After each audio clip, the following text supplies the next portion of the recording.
hace unos 5 años llegué a mi primer semifinal de tenis.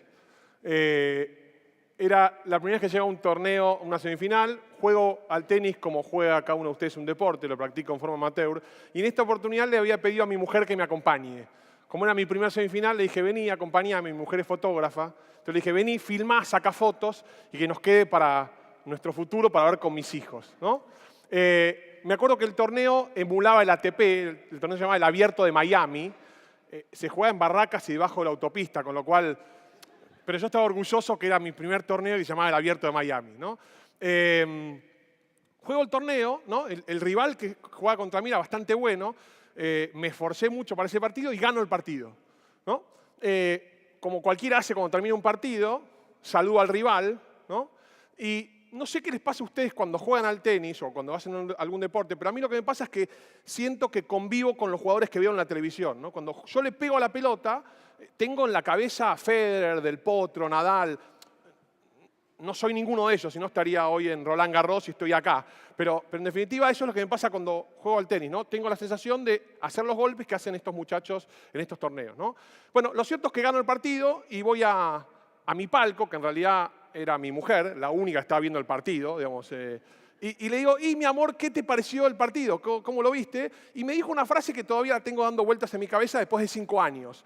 Mi mujer me dijo, todavía no entiendo cómo le ganaste, ¿no? Una frase que a mí no me hizo tanto sentido, la verdad que me preocupó bastante, pero como ella había filmado el partido, le dije, dame la filmación que quiero ver cómo salí, ¿no?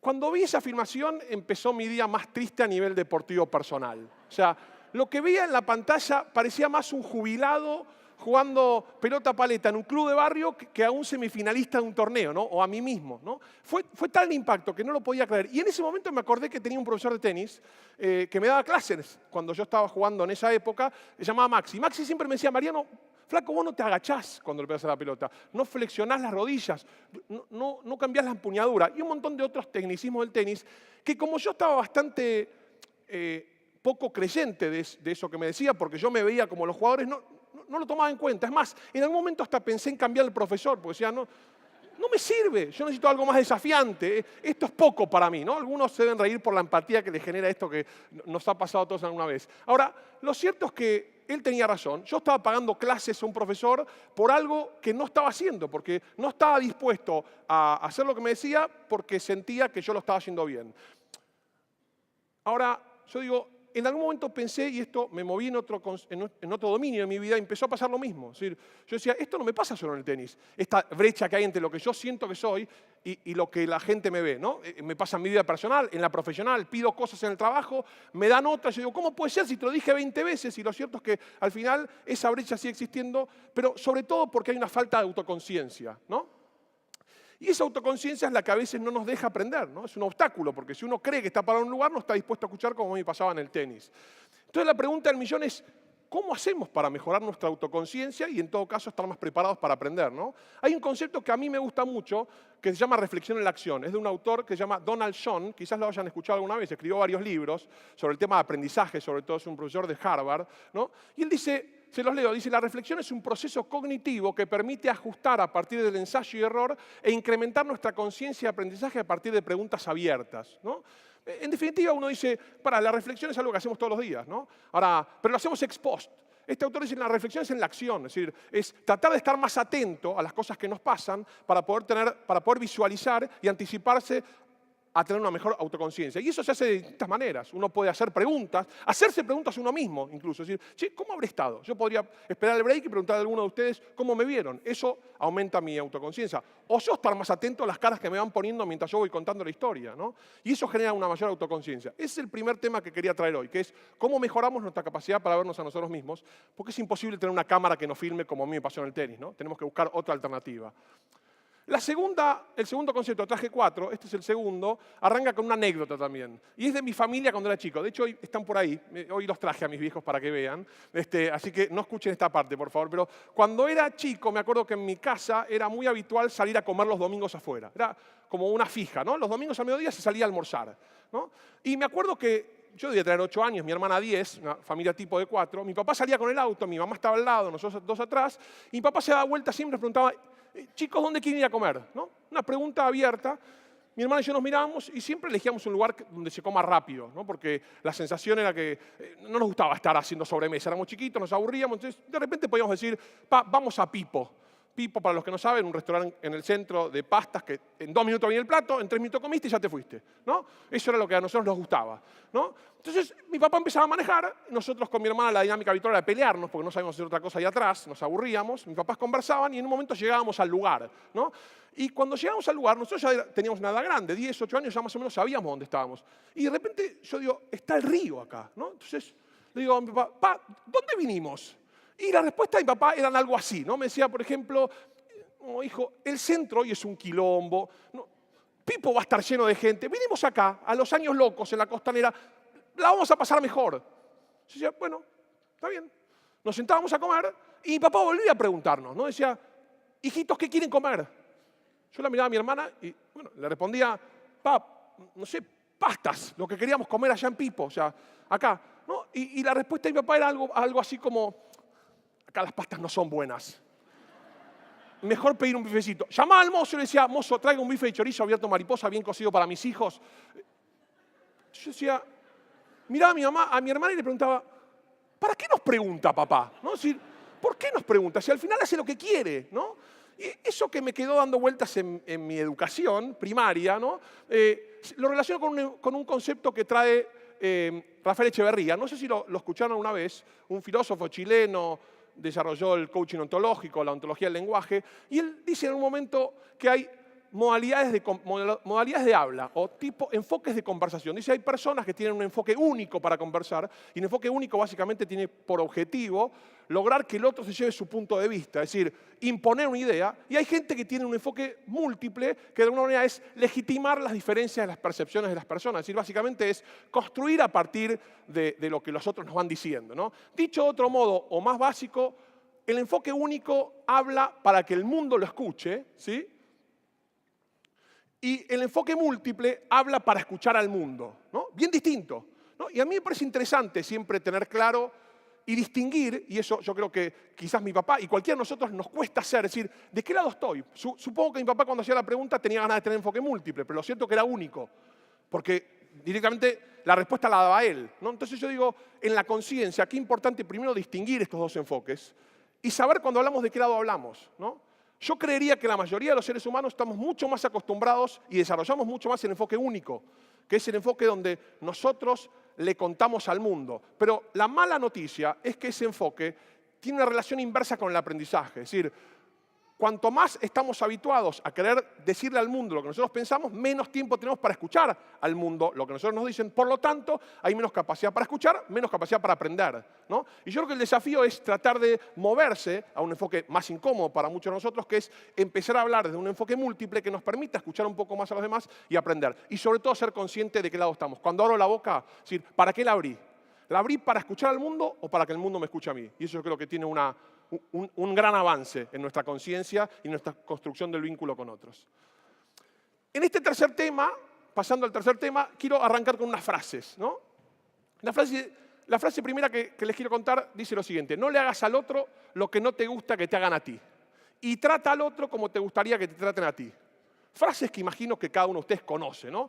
Yo diría, hemos convivido casi toda nuestra vida con estas frases. Es más, yo digo, tratamos de predicar estas frases cada día en nuestras vidas, ¿no? Y hasta diría, no creo que nadie las desafíe, porque si vamos más profundo todavía, son frases que salen de la Biblia, ¿no? Es decir, ama a tu prójimo como a ti mismo. Es decir, ¿quién va a desafiar eso, ¿no? Ahora, cuando uno analiza en profundidad esta frase, por lo menos en mi caso, en mi experiencia, muchas veces no es efectiva. No me va bien. Es decir, yo hago esto, no le hago al otro lo que no le gusta que me hagan a mí, trato al otro como le gustaría que me traten a mí, y no me va bien. Eso quiere decir, no somos iguales. Es decir, lo que a mí no me gusta que me hagan, al otro no le molesta. Y lo que a mí me gusta que me hagan, al otro no le gusta, ¿no? Entonces, sin darme cuenta, a veces estoy regalándole cosas a los demás que no necesitan.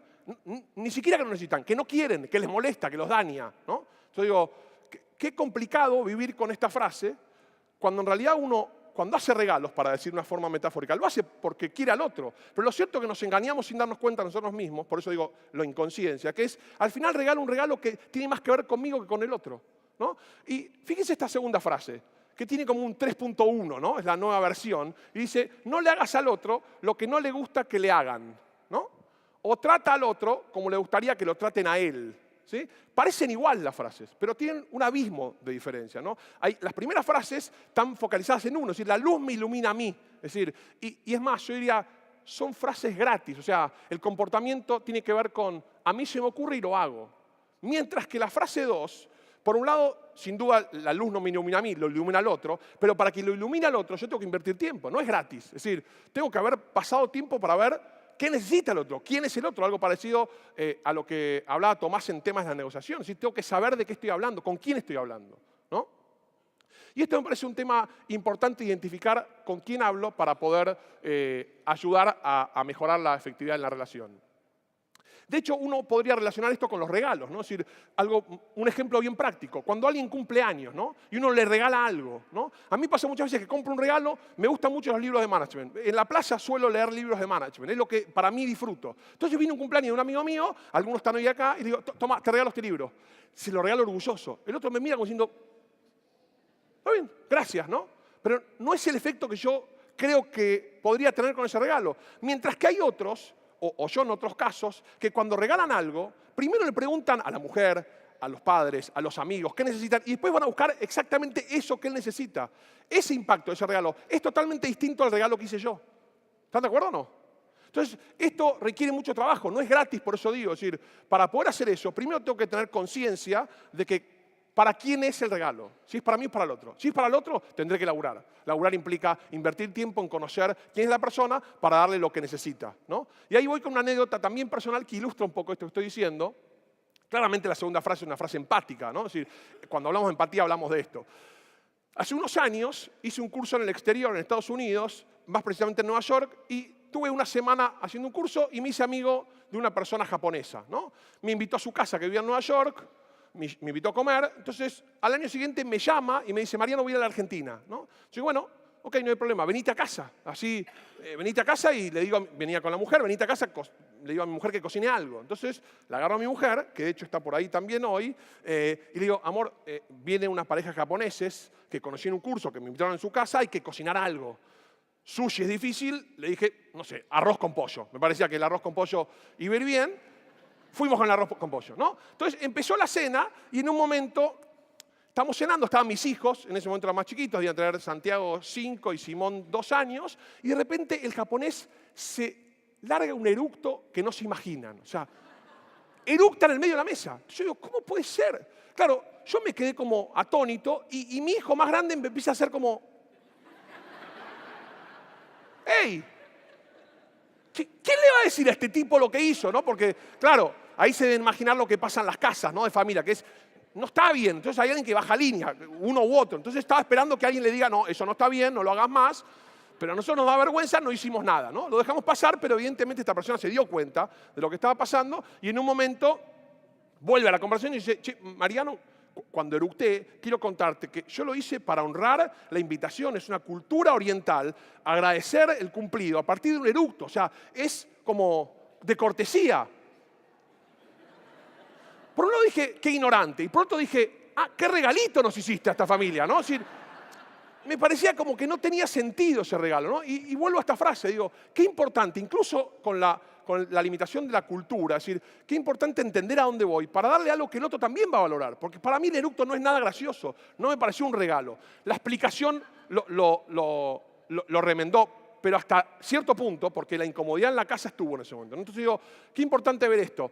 Hay un concepto que me interesa compartir con ustedes, que se relaciona con esto que hablamos, que se llama la sensibilidad social, que es de Daniel Goleman, lo habrán escuchado nombrar alguna vez, es el que escribió el libro de la inteligencia emocional y otros tantos libros como Focus, Conciencia y demás, Liderazgo. Y él dice, se los leo, dice, la sensibilidad social es la capacidad para escoger la conducta que mejor se adapta a las características de una situación y a las personas que participan. Depende de dos cuestiones, el análisis de uno mismo y la comprensión de los otros. Fíjense que estamos hablando de lo mismo.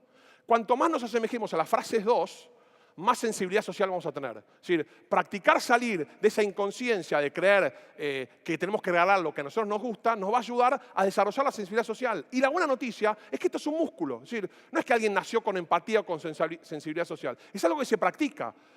El único punto es que toma tiempo, es un esfuerzo entender a los demás. pero cuanto más lo hagamos, más sensibles socialmente seremos. Ahora, lo opuesto también lo dice Goleman, dice, existe la dislexia social, que es la incapacidad para leer el contexto y el impacto de su comportamiento en los sistemas de preferencia. Es decir, finalmente tenemos lo opuesto, que es, si no lo hacemos, corremos riesgos que muchos de nosotros tenemos ejemplos donde la gente no lee el contexto, ¿no? Entonces, bueno, de alguna manera daña relaciones, mete la pata o todo lo que podamos entender. Este era el tercer concepto para compartir. Vamos al último. Y también va con algo que me pasa cotidianamente. Estoy hace 10 años en la universidad dando clase. Creo que habitualmente me pasa que donde esté, sea en grado o en posgrado, siempre me pasa que estoy dando clase y alguno me chatea en la cara, ¿no? ¿Qué si me chatea en la cara? Que agarra el celular y empieza a mandar un WhatsApp, walking distance, como se dice en inglés, ¿no? A 1 metro mío. Yo digo, ¿cómo puede ser? ¿No? No saben lo que me molesta a mí que me chateen en la cara cuando yo doy clase. ¿Pero por qué me molesta? Porque, yo qué sé, me distrae. Empiezo a pensar que no le interesa lo que yo estoy hablando. Empiezo a pensar que a los demás tampoco les interesa, pero él es el único que manifiesta eso, ¿no? Entonces yo empiezo a conversar más conmigo que con la gente. Y eso va en detrimento de lo que yo voy diciendo. Es decir, empieza a haber una contradicción entre lo que quiero contar y lo que cuento finalmente porque me mareo en función de esto que está pasando. Ahora, la pregunta que me hago siempre es, ¿será que esa persona es consciente del daño que me hace a mí? Yo creo que no. Es más, estoy convencido que no. O sea, porque si fuera consciente, no lo haría. ¿Están de acuerdo? Quizás tengo una mirada un poco naif, pero no creo en la mala fe. Creo en la inconsciencia. Muchas veces nos dañamos unos a los otros porque no somos conscientes de lo que le genera a los demás. Me pasa muchas veces que la gente me dice, no, pero Mariano, yo te lo hice porque creí que te iba a gustar, como lo del regalo. No, pero no me gusta. Entonces digo, qué importante es poder intervenir en el sistema. Algunos autores hablan de la intervención. ¿Qué es la intervención? Poder avisarle a esa persona lo que está pasando. Es decir, yo hasta diría, invierto la carga de la prueba y digo, yo soy responsable de decirle a él lo que siento, porque de no hacerlo, digamos, sí, soy cómplice de lo que pasa. Es decir, me vuelvo un responsable, cómplice y corresponsable del impacto que tiene eso entre nosotros dos. Entonces digo, ¿qué importancia es poder intervenir? Intervenir no es otra cosa que decir lo que siento a las personas que corresponden en el tiempo que corresponde, para que la otra persona tome nota de eso y pueda hacer algo al respecto. Porque si está en un estado inconsciente, que es lo que yo creo que pasa en muchas ocasiones, no digo en todas, pero en muchas, lo estoy ayudando. Me gustaría que lo hagan conmigo. Mi hijo a veces en casa me dice, papá, te estoy hablando. Y yo no lo escucho. ¿A quién más que a mi hijo quiero escuchar en mi vida? Pero lo cierto es que estoy en un lugar inconsciente. ¿Qué hace mi hijo? Me agarra de la cara. Papá, te estoy hablando. Y eso, de esa manera interviene en el sistema y me trae la conciencia. ¿No? Todavía no me lo puedo expresar, pero de alguna manera me ayuda y me saca de la inconsciencia. Yo esto lo llamo el juego de la conciencia. Para mí, ¿qué es el juego de la conciencia? Es poder avisarle al otro, ni bien me di cuenta que algo me está pasando con lo que está pasando, básicamente, es medio redundante, ¿no? Pero en definitiva es, le aviso para que él sepa y pueda cambiar el comportamiento. Casi como la frase, el que avisa no traiciona. Te lo quiero contar, porque de no contarlo vamos a pagar caro los dos, ¿no? Yo creo que lo mejor que nos puede pasar es que trabajemos en eso y podamos evitarlo. ¿Sí? ¿Me siguen? Y esto se relaciona con un concepto de Freddy Kaufman, que también es un autor bastante conocido, argentino, que trabaja en temas de management, tiene un libro llamado Metamanagement, y él dice, la columna izquierda siempre es lo que cada uno piensa, siente y no dice en sus conversaciones. Y la columna derecha es lo que uno expresamente dice en una conversación. Y básicamente lo que dice Freddy Kaufman es imposible lograr conciencia en la otra persona si no soy capaz de transmitir de una forma cuidada lo que surge de mi columna izquierda. La palabra cuidada es muy importante, pero no puedo dejar de decirlo, porque si no, como les dije antes, empiezo a ser corresponsable del impacto que tiene. Y uno diría, no, pero ¿cómo él es el que no es consciente? Yo soy la persona que tengo que ayudarlo a salir de la conciencia a partir de llevar la columna izquierda a la derecha, decir lo que siento de una forma cuidada para que él se entere y tenga oportunidad de cambiar y que esto no suceda. ¿Sí? Resumiendo, hablamos de la autoconciencia y la reflexión en la acción, que es la que nos ayuda a salir de este estado de autoconciencia, a mejorarla, que es de Donald John. Después hablamos del enfoque múltiple y de indagar y no proponer, es decir, hablar para escuchar al mundo y no hablar para que el mundo me escuche, y esto es un concepto de Rafael Echeverría. Pasamos por la empatía y la sensibilidad social, que con las frases que les conté de trata al otro como le gustaría que lo traten a él, ¿sí? Y hablamos de la sensibilidad social, que es esta capacidad de poder entender el contexto, que es Daniel Goleman, y terminamos con el juego de la conciencia, que es esto de intervenir en el sistema, avisarle a los demás lo que nos pasa y poder dejar de ser corresponsables cuando no decimos lo que nos genera, lo que nosotros nos hacen o el regalo que nos hicieron, porque nadie dice que el otro tiene mala fe cuando lo hace. ¿Sí? Quiero cerrar con una frase que dice, el liderazgo no es ni una ciencia ni un arte, sino un estado de conciencia. Cuanto más conscientes somos, mejores líderes seremos. Esta es una frase de Devashish Chatterjee, que es un autor hindú que trabaja sobre la conciencia del liderazgo. Hasta ahí llegamos. Muchas gracias y hasta luego.